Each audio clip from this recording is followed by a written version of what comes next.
My presentation this evening is on Andal, the saint poetess of Tamil Nadu.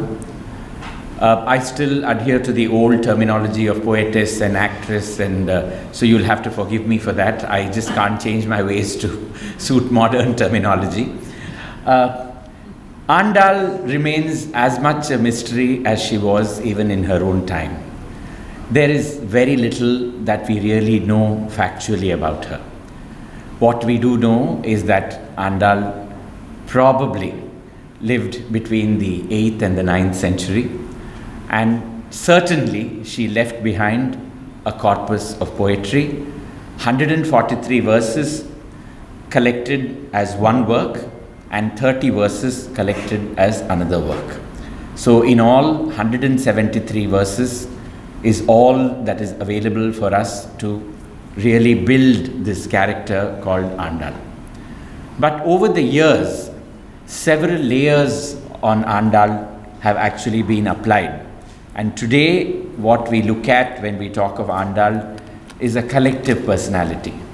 And she reflects as much as what she is in her works, as she also reflects the way our thinking evolved over a period of time to make her what she is today.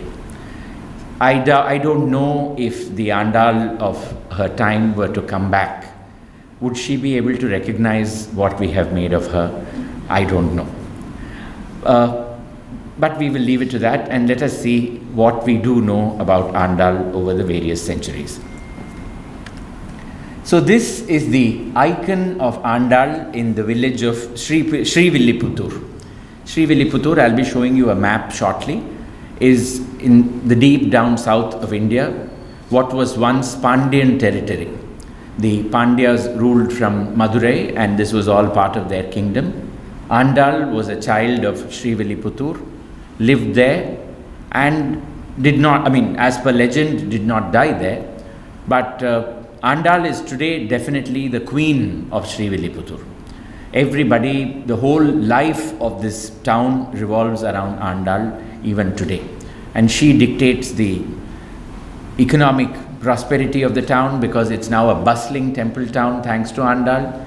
The temple festivals that happen over there, Andal comes out in procession several times of the year and goes around the town and sees what it is like. And so therefore she is very much a living presence, and she is the reason for the growth of Srivilliputturu as a town. That is the map of South India that I was talking about. Sometime around 1100 AD, Andal predated this map, if this map can be termed accurate, by around 200 years. And so you've got the Cholas who were, occupying most of northern Tamil Nadu. Then you've got Pandyas who occupied southern Tamil Nadu. And you've got the Cheras who occupied what is today Kerala. And Andal was a product of the Pandyan side of Tamil Nadu. Tamil Nadu itself and Tamil tradition comes from a strong Jain and Buddhist background. Till the 5th century, we were thriving Buddhist and Jain colonies. Our language owes much to Jainism. The concept of school, the concept of education, all of it came thanks to the early Tamil Jains who inhabited our part of the country. And later, there was a resurgence of Shaivite and Vaishnavite thinking. And once that came about between the 7th, 8th, 9th and 10th centuries, Jainism and Buddhism almost completely vanished from Tamil Nadu, leaving behind a minuscule community of original Tamil Jains who have very little connection with what their ancestors were all about. But if you go to see the large caves that existed, the original shrines that existed, the places where the monks rested, the Jain monks rested, some of the oldest Tamil inscriptions all come because of the Jain influence. And even the term for school in Tamil is Palli. And Palli is essentially also the term for lying down. It doesn't really mean that you go to sleep in a school. But the thing is that the monks, towards the end of their lives, retired to caves where they lay down and waited for death to come And during that time, they imparted education to several people, and that is how the term Palli really comes about. So, the Jain system had the Tirthankaras. So, when the Shaivite and the Vaishnavite, schools of faith came about and they became predominant, there was a scramble for canonization and creation of saints. And that is when we also had a strong bhakti movement. When both Shaivite followers and Vaishnavite followers, we had a set of people who went around singing verses on the deities in temple after temple after temple. In the Shaivite tradition in Tamil Nadu, we have 63 saints who existed between the 7th and the 9th and the 9th centuries, and they are called the Nayanmars. And out of the Nayanmars, 4 of them traveled to around 270 odd temples all over the country and sang verses on Shiva in those temples. Similarly, the Vaishnavite tradition recognizes 12 saints, and they are known as the Alvars. The Alvar, the Ra, which is a very unique alphabet to Tamil. The Alvar, actually the term Alnda, which means they went deep into Godhead. And so they became Alvars. They immersed themselves completely in Godhead, so they became Alvars. And the Vaishnavite tradition, as I said, recognizes 12 of them, and these are the 12. I will not be telling you about the lives of all 12, it's not really necessary. The Nayanmars, about whom I mentioned, the Shaivite saints, out of the 63, 3 are women. And in the Alvars, out of the 12, just 1 is a woman, and that is Andal. The story of Andal, as we know of it, begins with her father, who is also one of the Alvars. He is called Vishnu Chitta, the man who carried Vishnu in his heart. And it is said that once there was a debate in the court of the Pandya king Sri Vallabhadeva, and he asked for scholars to come from all over and explain what they meant by Godhead. And Vishnu Chitta went there, and he was able to expound with such wondrous detail that everybody accepted that his explanation was the greatest. And the king placed Vishnu Chitta on an elephant and took him all around Madurai city to establish his greatness. When Vishnu Chitta was going on the elephant, legend has it that Vishnu on Garuda came to witness the procession and stood in the heavens watching Vishnu Chitta going around in an elephant. And Vishnu Chitta then looked up and saw this deity, and he felt very responsible towards that deity. He said that there are so many evil people in this world. What happens if the evil eye is cast on the Lord? The Lord has to live for so many centuries. He has to take care of all future generations. So he composed a poem praying that no evil should befall the deity. Normally we all pray saying no evil should befall us. But this was the other way around, and so he went into a status that was even greater than God.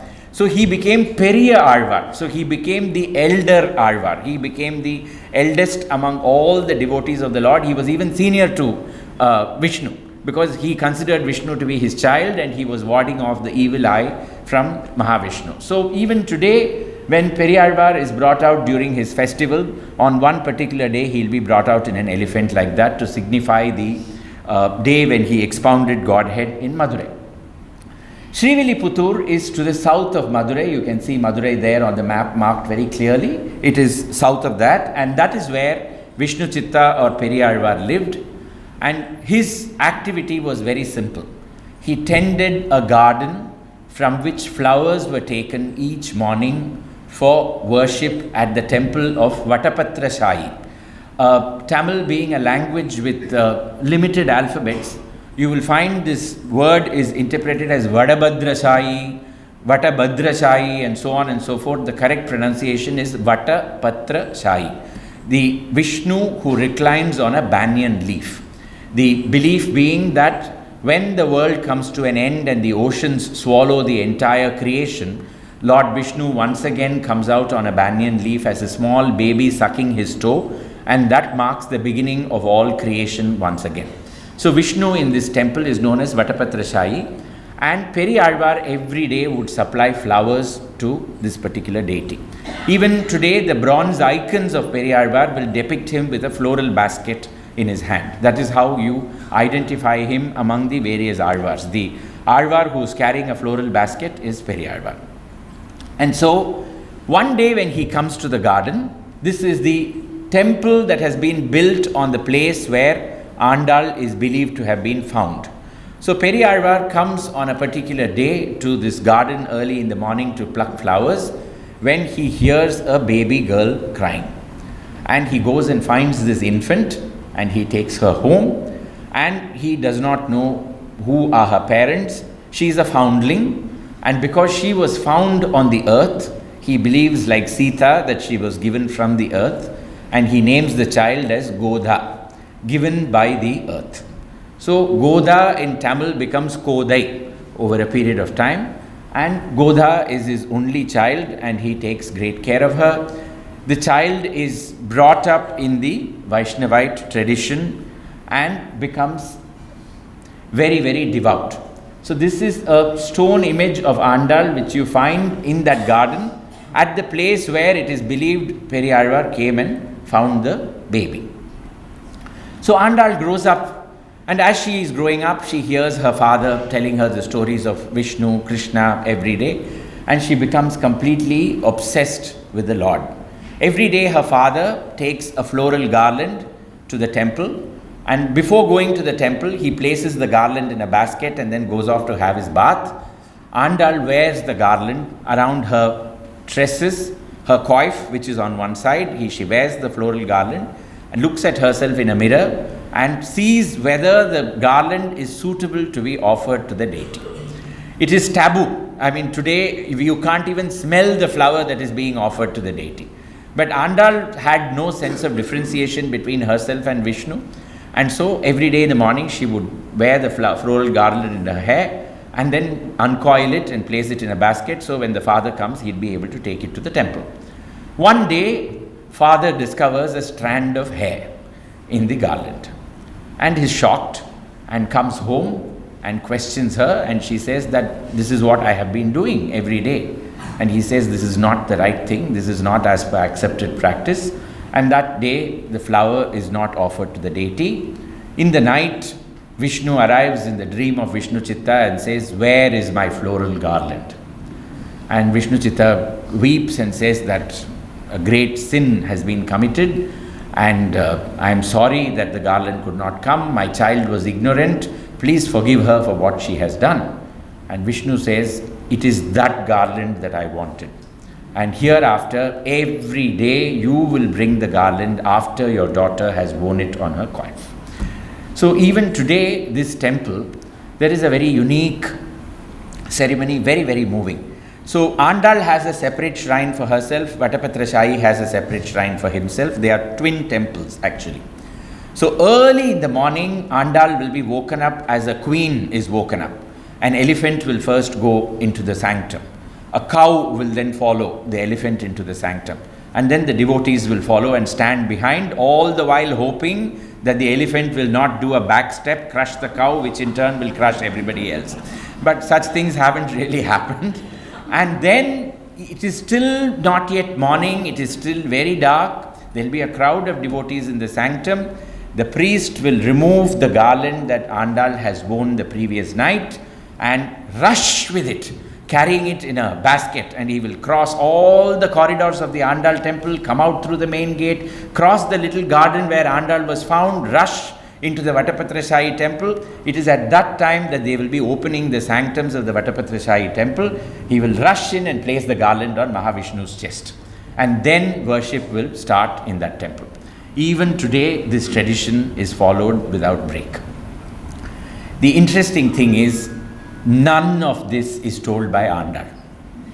All that I have told you till now does not manifest itself even in one work of Andal. She doesn't say that I wore this garland and my father came and discovered me and then Vishnu said this. Nothing.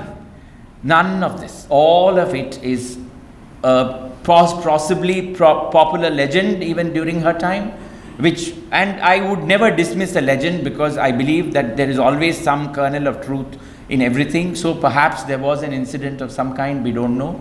But None of this manifests itself in any writing by Andal. This is the idol of Vatapatra Shahi, a magnificent idol. The head will be probably where I am, and the foot will be where the cameraman is at this point of time, painted in vegetable dyes, and a reclining deity, Mahavishnu.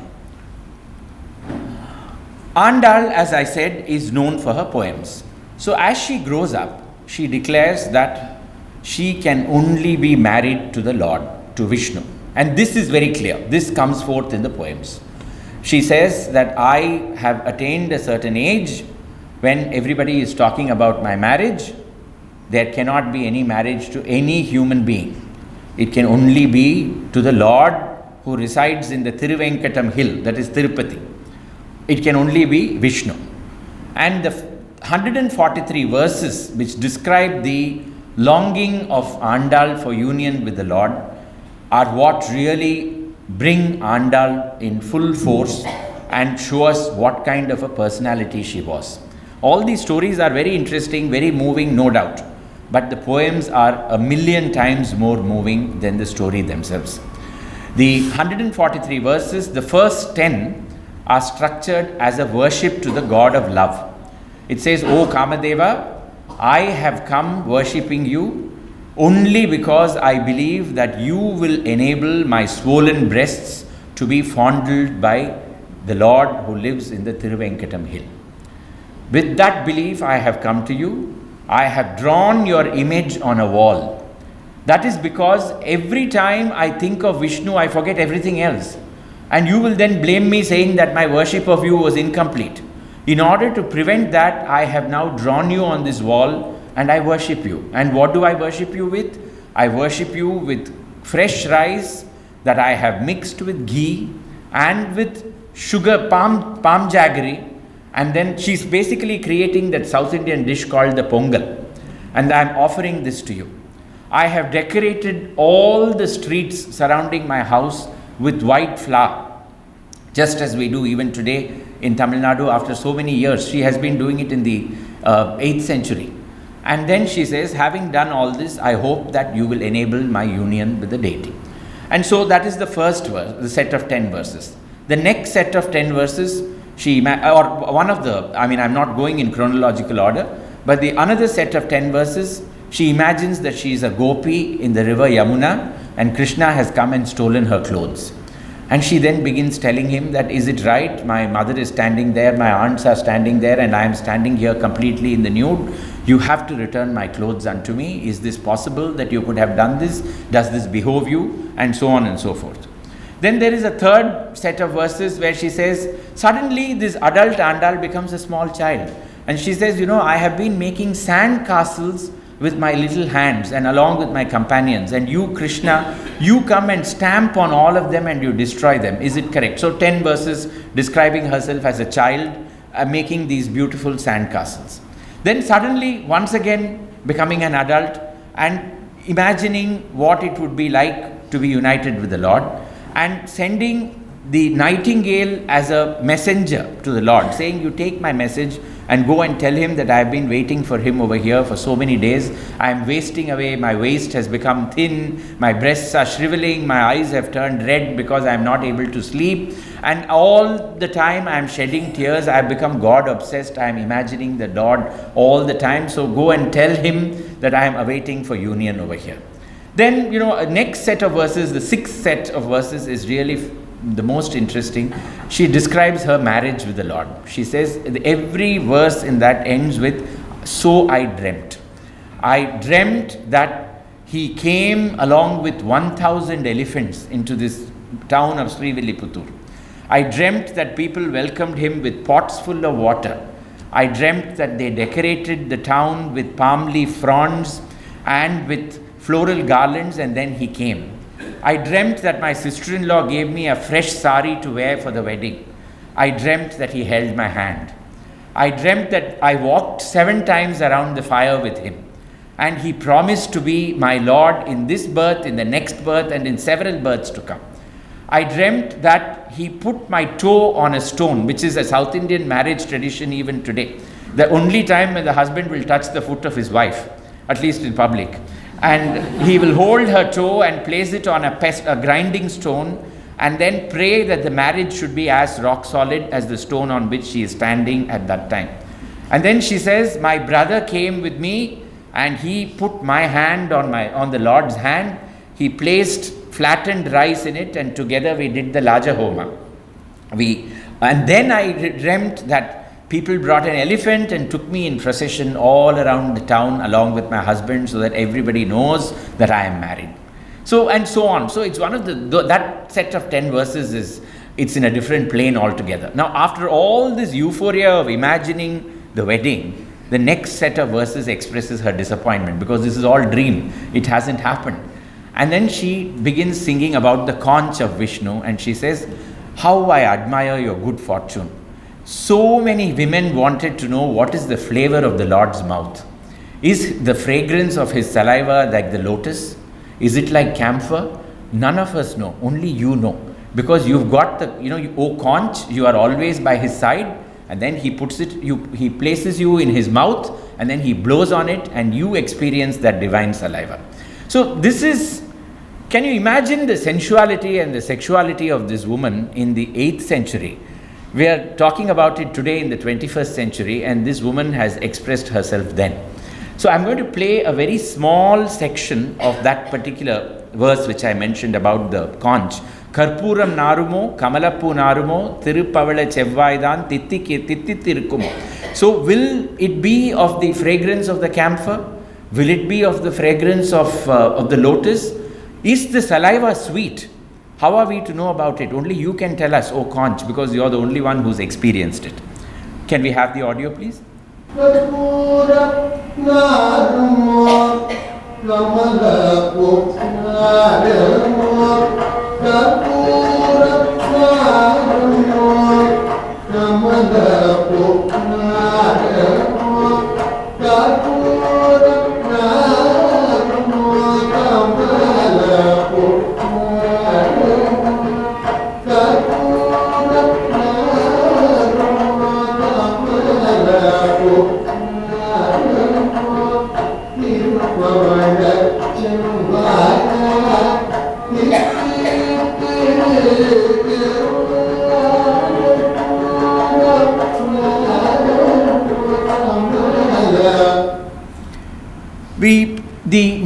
This is the painting that depicts that imaginary marriage between Andal and Mahavishnu, when she imagines all these things are happening to her. And after the, this conversation with the conch, talking about it and saying that, only you know about so many details about the Lord, she then describes her illness.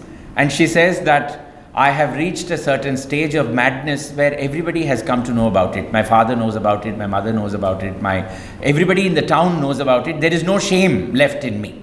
I am so obsessed with the Lord. So what is the point in my staying here? Take me to Gokulam and leave me there. Let me live with the Lord and experience everything. And this woman who is living in Srivilliputur is describing Vrindavan as she knows of it. She says, take me to that Bandiravata, that banyan tree under which Balarama killed Pralambasura. Take me to this Bhakta Vilochana, this place where Krishna is waiting with all his shepherds. Take me to the river Yamuna. She describes the whole place, and you realize that there's a lot of Mirabai in the way Andal is singing. Because she is also imagining, that Vrindavan ki kunjgalin mein yaad aave. It's the same thing which is there so many centuries earlier in Andal's poem, when she is thinking about what life is in Vrindavan. And then there is one set of verses where she says, I have got a fever for which I need to be fanned. The only garment that you need to bring to fan me is what he is wearing on his waist. Disrobe him and bring that garment and fan me with it. When I am talking about I have been entrapped in this fishing net called Vishnu, and I am injured. Don't come and give me advice about good life and all that. It feels to me as though I am being pierced repeatedly with a spear. Don't do all this. In order to cool me down, get the tulasi from his head and place it on my heated tresses, and that will cool my entire body. So this is how, and then in another one she says, when I am bleeding all over, why are you pouring tamarind juice into it by explaining to me how I should be leading my life? I am not interested in any of this. So this is how the 143 verses really continue. After this, it appears that Andal composes this next set of 30, which we have certain greater clarity, because it says that I began composing this in the month of Margari, on the first day of Margari. Margari in the Tamil calendar is between December 15th and January 15th. And so she starts composing it in one verse for every day. It describes, that is the only time of the year when in South India you have something called winter, which is a marginal cooling down, and you'll find people going around with earmuffs and woolen sweaters and imagining that they are in the Arctic Circle. And Tambram lives are also very, how do I put it? We are very harsh on ourselves. We will not indulge ourselves. So when the weather is a little colder and you want to sleep a little longer, that's when everybody will get up earlier than what they did. So normally Chennai would be up and about by 5, but in the month of Margari we'll all be up at 4. So Andal goes around waking up all the women of Gokula. She says, get up, it's the month of Margari, let us go and knock on the door of the Lord's house and wake him up and tell him to come out and tell him to bless us. So the first set of several verses in that 30 describe her going around from house to house, waking all the women. Are you deaf? Are you not able to hear me coming and telling you to get up? Have you brought some blessings from Kumbhakarna that you are sleeping for so long? Wake up, come out with me. And then the way she describes the cowherdesses churning the butter, she says they are churning with such energy that their chains are clanging against their breasts and making a jingling noise as they are going around churning the butter. They have woken up, the birds have woken up, you're still sleeping, come on, come with me. Let's all go to Krishna's house and wake him up. So finally they come to Krishna's house, and then the way she describes Krishna waking up, she says, like a lion in a cave that wakes up after a long period of hibernation, stretches itself, and then makes all its hair stand on end and gives one mighty roar. Where could this Andal have gone and seen a lion in its natural habitat? You then come out and you bless all of us. So this is the kind of, that 30 verses are like that when she describes him. In the midst of all this, in the earlier, I forgot, in the 143 verses, there is also a wonderful verse which says, when they make a bronze icon, they make a mud effigy of it, and then they pour wax into it, and then the wax melts away, leaving the bronze in its place. That's called the lost wax process. She describes that, and she says, just like that, I want to be embraced tightly by the Lord so that he holds me and I melt completely into him. So she has seen the bronze making that South India is so famous for, and she's incorporated it into her poems. This is a phenomenal personality. The story, we come back to the story. So Andal tells her father that I will never be able to marry anybody except Mahavishnu. And her father says, very well then, there are 106 temples to Vishnu that are sacred. I will bring all of them through my great prowess. You can see the idol and you can tell me whom you want to marry. And so all 106 of them arrive one after the other. And she finally identifies Ranganatha of Srirangam as her consort. And then Vishnu Chitta makes preparations for taking his daughter to Srirangam. In her poems, she mentions 3 temples with great detail. One is Tirupati, where Venkatachalapati or Balaji, as we know of him, is there. The other one is a temple very close to Madurai, a temple called Azhar Kovil, where the Lord is known as Sundara Raja. And the third one is Ranganatha in Srirangam. So she is taken to this particular temple, where we believe that on the final day of Margari, that is January 13th or so, she merged with the Lord. And that really brings an end to Andal's life. But Vishnu Chitta is bereft. He then tells the Lord that, who is going to believe me when I go back and tell them that I came here and you took my daughter away? They'll say you probably killed your daughter, or she got lost on the way, or as it is, she was not normal. So, so you probably lost her on the way. So what am I going to do? Vishnu says, don't worry, you go back to your town, you will find her waiting for you there. I will come in the month of Panguni, and I will marry her there in front of everybody. And so that is what happens really. The marriage of Andal is celebrated in Srirangam on the last day of Margari. And then in the month of March, April, her wedding is celebrated once again in Srivilliputturu. That is really the story of Andal. But now we come to the post Andal phase, and we see how Andal became gradually a larger and larger personality. The creation of those 12 Alvars with Andal as one of them really begins sometime in the 12th century. And at that time we have the great Vaishnavite sage Sri Ramanuja. Ramanuja, even prior to Ramanuja, the works of the Alvars, the 4,000 verses that the Alvars wrote, have all been compiled together, and they have become part of Vaishnavite worship. And Ramanuja, on reading Andal's verses, realizes, I mentioned to you this temple called Azhagar Kovil near Madurai. Andal goes to Azhagar Kovil and she prays to the Lord there and says, I have brought 100 pots of butter, and I have brought 100 pots of akara vadisil. Akara vadisil is a very Iyengar dish. It's rice sweetened with jaggery and mixed with plenty of butter. So it's something that most of us can't have really. But it's delicious, I must tell you that.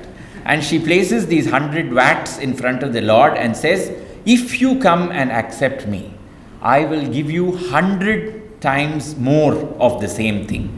And I will place them in front of you, 100 into 100 essentially. And Ramanuja realizes that Andal came to Azhagar Kovil on her way to Srirangam. She merged with the Lord in Srirangam. So he says she could have never fulfilled that vow that she had taken. So he says it is my responsibility, 200 years after she has merged into the Lord, to fulfill it. And he brings those 100,000 watts of butter and of Sakra Pongal, Akara Vadisil, and he places them in front of the Lord in Azhagar Kovil. Because of that, he attains the status of Andal's elder brother. He fulfilled something that Andal could not do during her lifetime. Now, Ramanuja having done that, he goes back to Srivilliputtur to inform Andal formally that he has done it. Legend has it that the bronze icon rose and said, "Oh, elder brother, thank you so very much." Even today, this painting depicts the processional icons of Andal, Vishnu as Rangamanar and Garuda standing on the other side. This will not be in the sanctum in the temple. It will be halfway between the entrance and the sanctum. The legend is that the idols came rushing out to meet Ramanuja because he had fulfilled that promise and they never went back. And so even today when you go to the temple, you will only see these three icons. Behind them in a distance is the main sanctum with the stone images. You can't even see them. They'll just say they are there. But this is the maximum that you can come up to because this is all you need to see. And then they will bring us back. During Ramanuja's time, the hagiography of the Alvars was completed, and they, from being pure Tamil poets and saints, they became, Brahminized to a certain extent. They became part of our Vedic form of worship. Each one of them was considered to be an incarnation of some aspect of Mahavishnu. And Andal's father, Periyalvar, was considered to be an incarnation of Garuda, whom you see on that side. Andal herself became an incarnation of Bhumi Devi. And so she stands on this side of the Lord in Srivilliputtur. In Srivilliputtur, incidentally, there is no Mahalakshmi. Andal is the consort of the Lord. Normally in any Vishnu temple, you will find that Mahalakshmi is on the right side of the Lord. Here it is Andal who is standing over there. And you will also notice a very unusual feature. The flower with the parrot is held on her left hand. It is not on the right hand. Normally it would be in the right hand. Here it is on the left because she has to stand on the right of Mahavishnu. That is why the icon is created that way.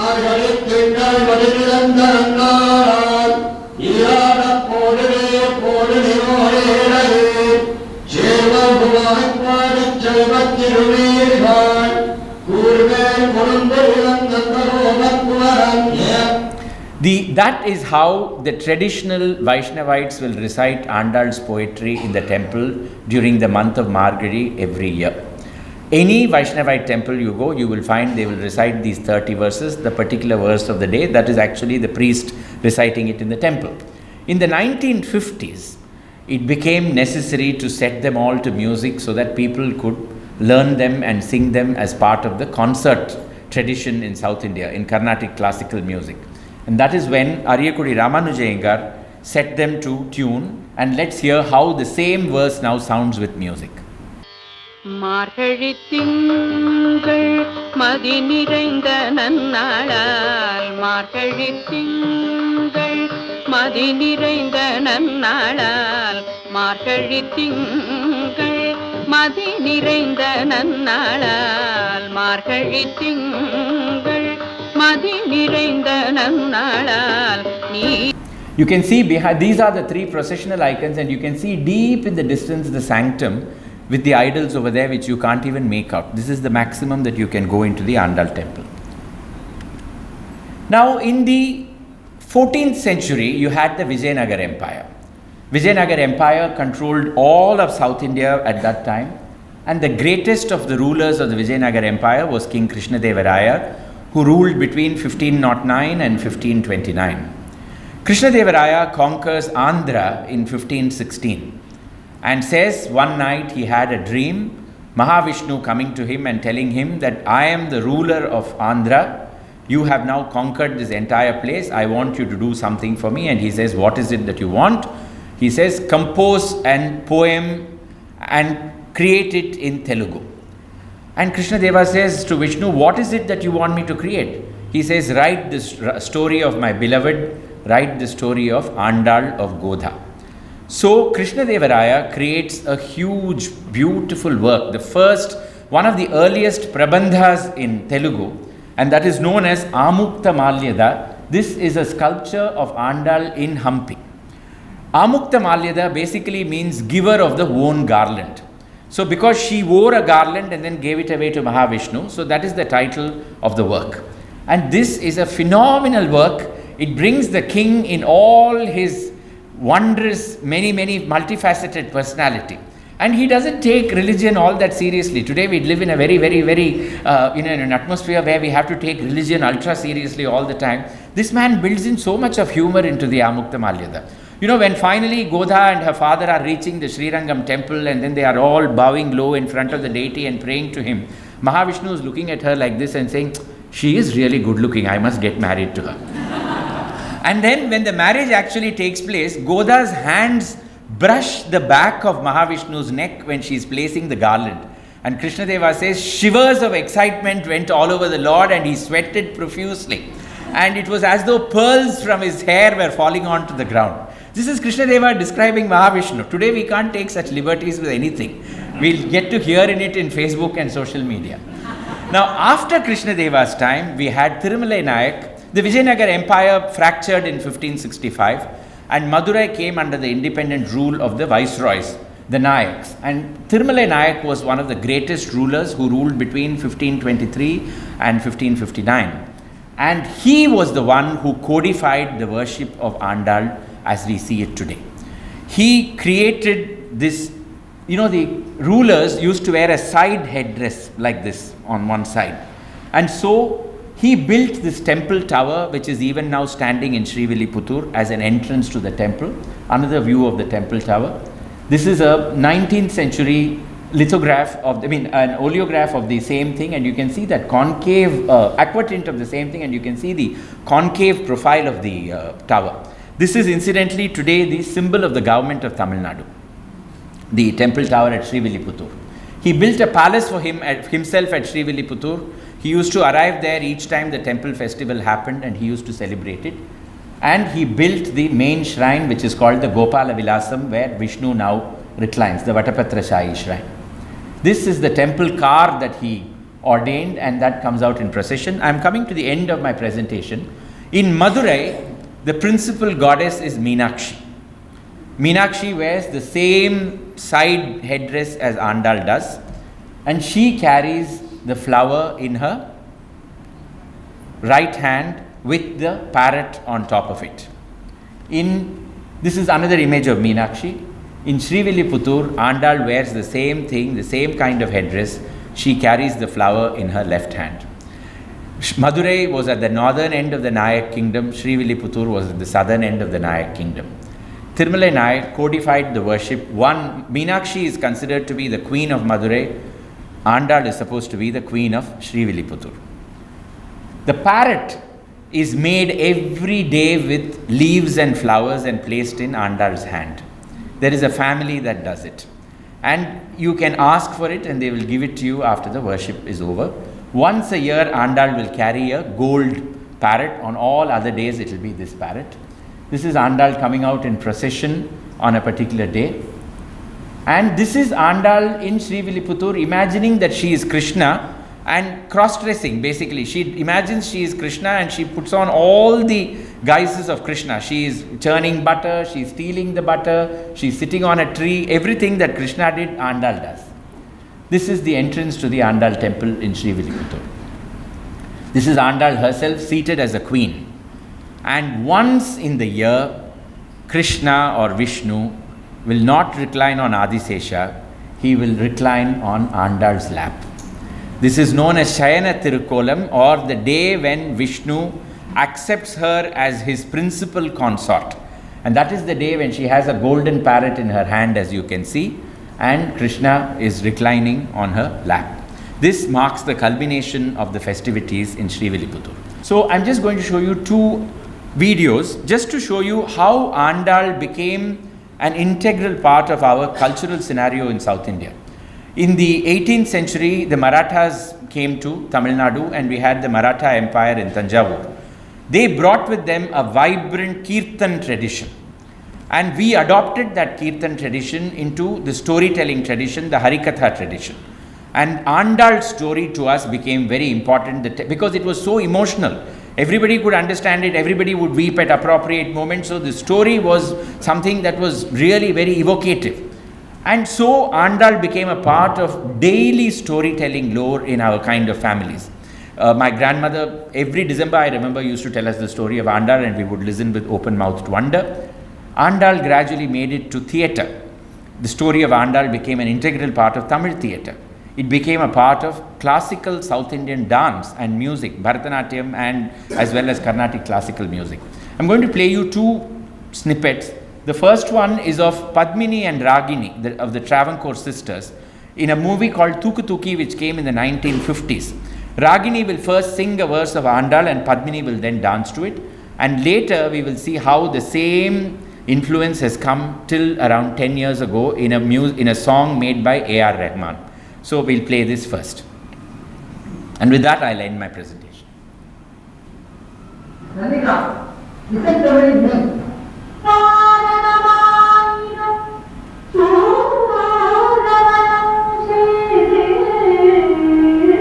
The voice is that of M.L. Vasanta Kumari.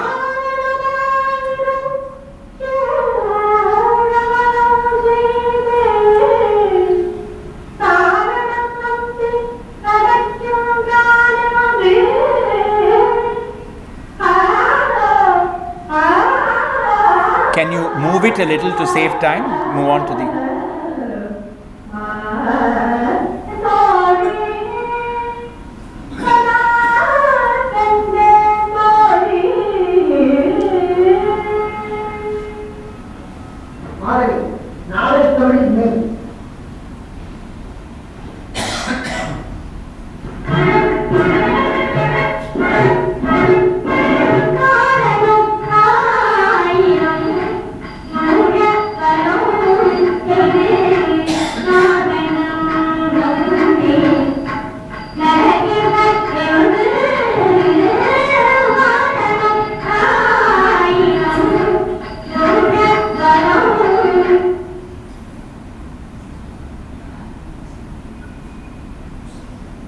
The next slide.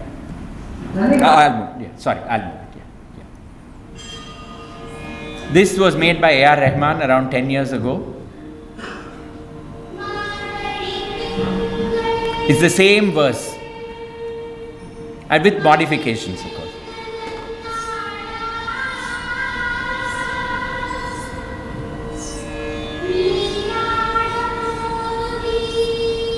And you can see she is still wearing the same headdress.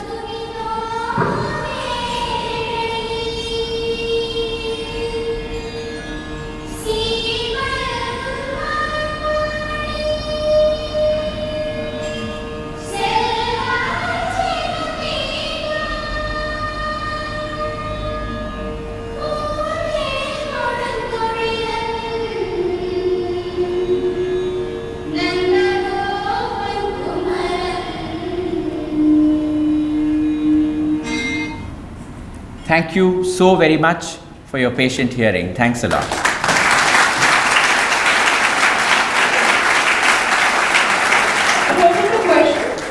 Enjoyed it. One question I have is about the symbolic value for some of the details that you spoke about, the garland and the parrot and all of these different things. I was wondering what your interpretation of that is and how we can kind of refer it back to our lives. One thing is that, a lot of our ritual is also meant to keep our interest going in our practices. So, when you have these kind of stories spoken about the garland and all that, then it really keeps us very involved. It creates a lot of emotional connect. It doesn't disconnect us from what is happening in a temple. And I think that is why we have these interesting incidents and stories that are created about our saints. But the parrot, interestingly, is very much a part of Andal herself. Andal in her poem says, I have been rearing a parrot in my house. And she tells the nightingale that, I have fed it every day with milk and rice. And so if you go up to Thiruvenkatam and tell Vishnu to come and marry me, I will conduct your wedding with my parrot. This is her. So the parrot was very much part of hers. Part of her life. And there is another verse which says that this parrot is forever annoying me by chanting the name of the Lord. If I don't feed it, it then begins to chant the name of Vamana and Trivikrama because he became so big and he conquered all the three worlds. So this parrot obviously was a pet of Andal herself. And that is the tradition that has continued ever since. Hi, I'm Parna and this was a wonderful, I'm also a performing artist, so I could relate to Andal and many other stories that came out. I have one question every time, also because I'm a classical dancer myself. Whenever we talk about Vishnu or love for Vishnu, it's always about Krishna, never about Rama. Is there a reason why? You'd be surprised because Andal, I keep realizing there's a lot of reference to Rama. In fact, that particular set of 10 verses where she describes the stealing of the clothes and she is standing in the water and asking him to give it back, 5 of those verses say that did you not build a bridge and go on to the other side and did you not destroy Ravana? Are you not the one the flavor of whose mouth is understood by Sita? And so on. So there is obviously, in her time, Rama was perhaps as sensual a being as what Krishna was. I think, or perhaps less so. I can't imagine Rama being as sensual a being, but a little less so, but certainly to a certain extent. But he had a little more credit to him than what we give him today. Mr. Modi, I hope is not listening to what I'm saying here. Hi, I'm Pravina, and this is all very, very new to me. Thank you. Thank you. I wanted to ask you, at the time when Andal was so openly sexual and sensual about what she desired for herself, what happened later when women were so suppressed and were not able to express themselves? I think it's essentially a function of history and what happened in the country over a long period of time.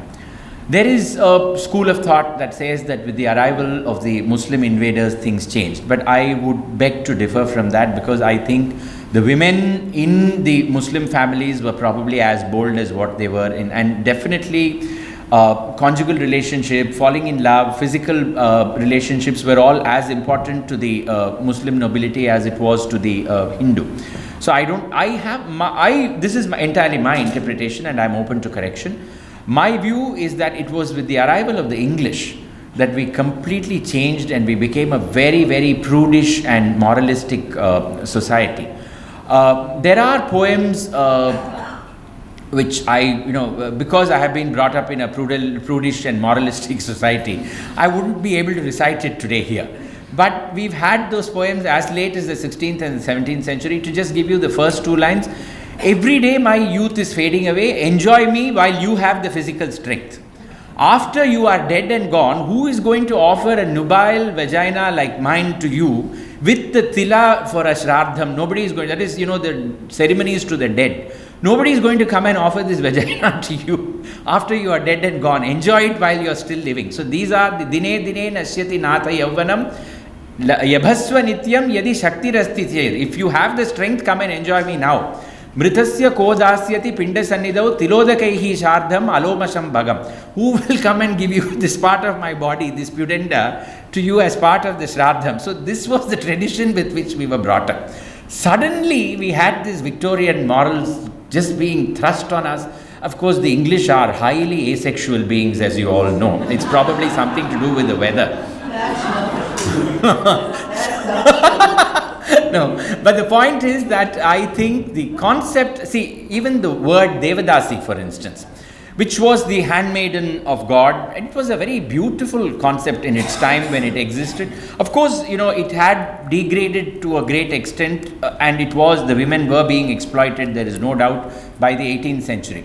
But the only word in the English dictionary for them was prostitute. And so when the High Court of Madras, for instance, was set up, the first cases really dealt with property rights between two Devadasis, and the judgment say this is a story of one prostitute versus the other. But that was not true. They were not prostitutes. They had a different understanding of what their life was. I think it is what happened in the 18th and the 19th centuries that really changed us and made us what we are today.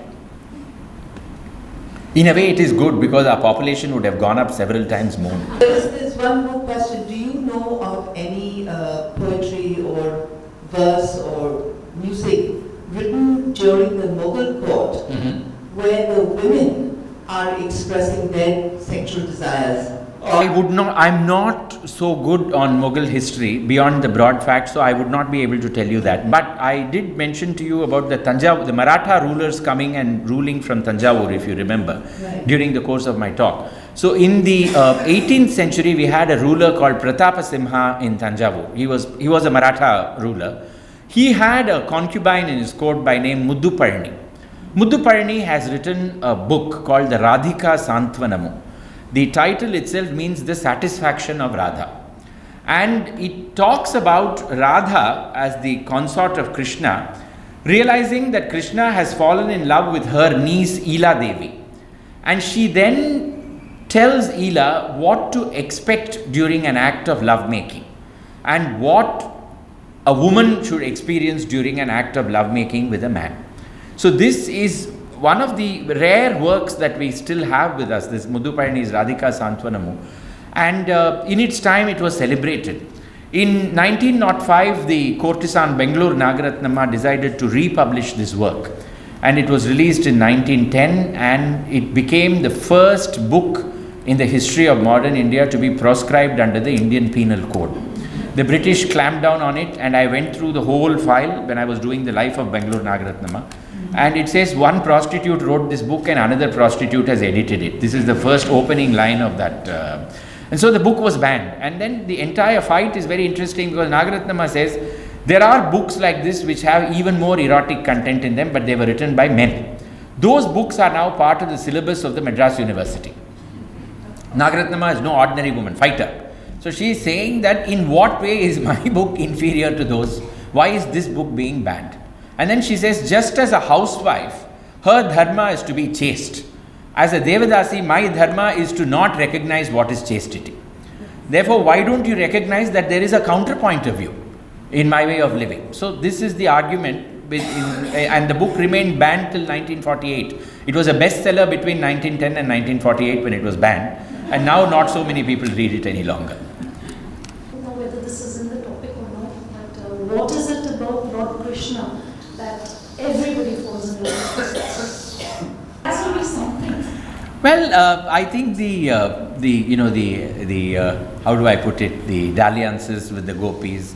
The Puranas themselves depict Krishna as a romantic being, somebody who fell in love, with whom women fell in love. Of course, later if you interpret it as the Jivatma yearning for the Paramatma, it makes it very boring when you look at it like that. But there is no doubt, but that is a way of looking at it also. But we've all been brought up on those stories. And you take Jayadeva, Gita Govinda. From the 12th century, the same work is sung all over India. And it describes the union of Krishna and Radha, their separation, their pining for each other. So there's so much of romance in Krishna that he becomes the deity with whom everybody falls in love. But the Alvars were obsessed with Narasimha. Can you believe? Falling in love with Narasimha. So that is also there. That was probably the strength of Krishna. Yeah, could be. Okay, Sriram. Thank you. Thanks a lot. Thank you.